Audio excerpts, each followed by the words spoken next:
Assalamualaikum warahmatullahi wabarakatuh. Perkenalkan, nama saya Anya Azalia Putri. Saya dari TI 234. Saya akan menjelaskan tentang kinematika partikel, pertemuan 2, mata kuliah fisika.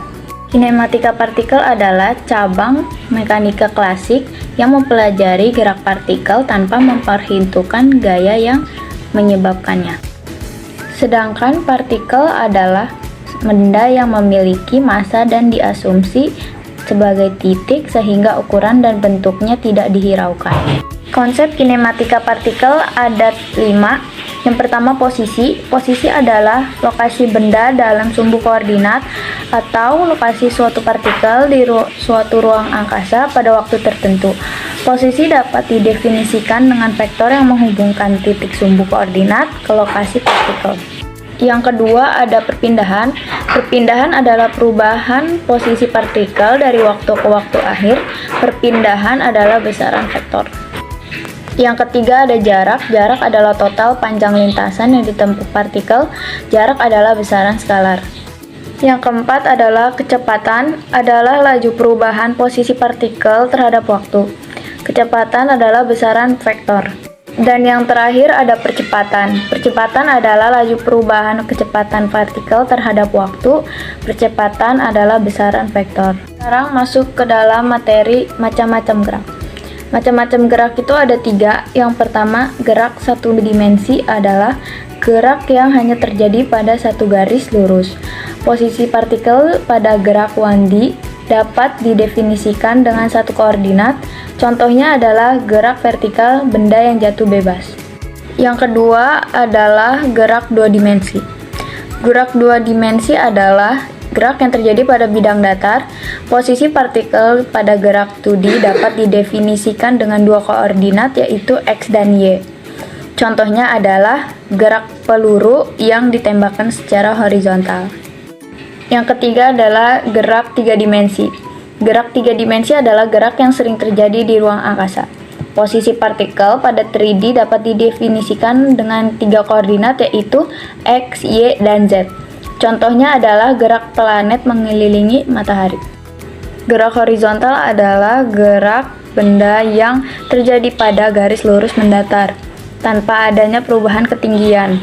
Artinya komponen kecepatan vertikal benda sama dengan 0, dan hanya komponen kecepatan horizontal yang berpengaruh pada pergerakannya. Contohnya yaitu bola yang menggelinding di atas meja, mobil yang bergerak jalan, atau pesawat yang meluncur di landasan pacu. Gerak vertikal adalah gerak lurus berubah beraturan atau GLBB. Gerak vertikal dibagi menjadi 3, yaitu 1. Gerak vertikal ke bawah, yang kedua gerak vertikal ke atas, yang ketiga gerak jatuh bebas.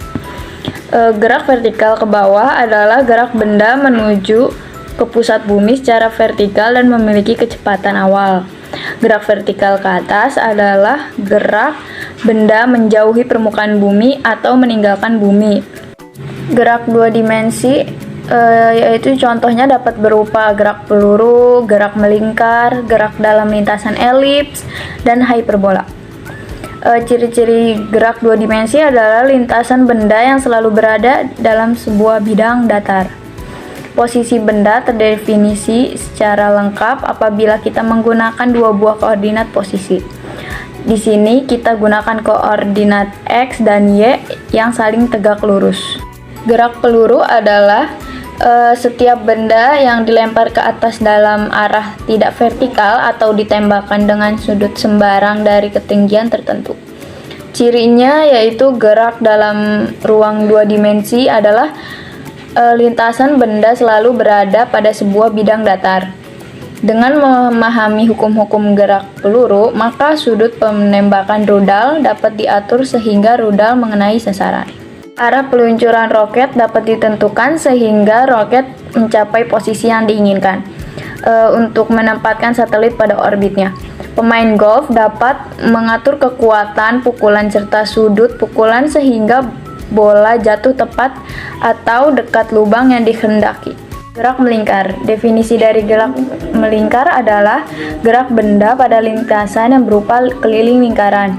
Ciri-cirinya yaitu jarak benda ke suatu titik acuan yang merupakan titik pusat lingkaran selalu tetap, atau arah kecepatan selalu menyinggung lintasan. Ini artinya pada gerak melintas, kecepatan selalu tegak lurus jari-jari lingkaran.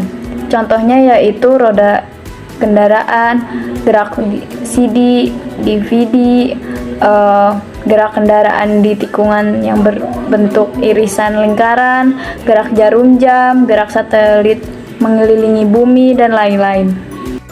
Untuk menentukan kecepatan benda yang melakukan gerak melingkar, kita terlebih dahulu definisikan besaran kecepatan sudut. Kecepatan sudut menyatakan perbandingan sudut yang ditempuh benda terhadap waktu untuk perubahan tersebut. Kecepatan linear. Besaran kecepatan linear atau laju dapat diperoleh dari kecepatan sudut, yaitu percepatan sudut pedal gas dan rem kendaraan, satelit geostasioner, roda gigi, sabuk, dan rantai, dan lain-lain. Mungkin itu saja yang dapat saya sampaikan dalam materi ini. Mohon maaf apabila ada kesalahan kata. Terima kasih. Wassalamualaikum warahmatullahi wabarakatuh.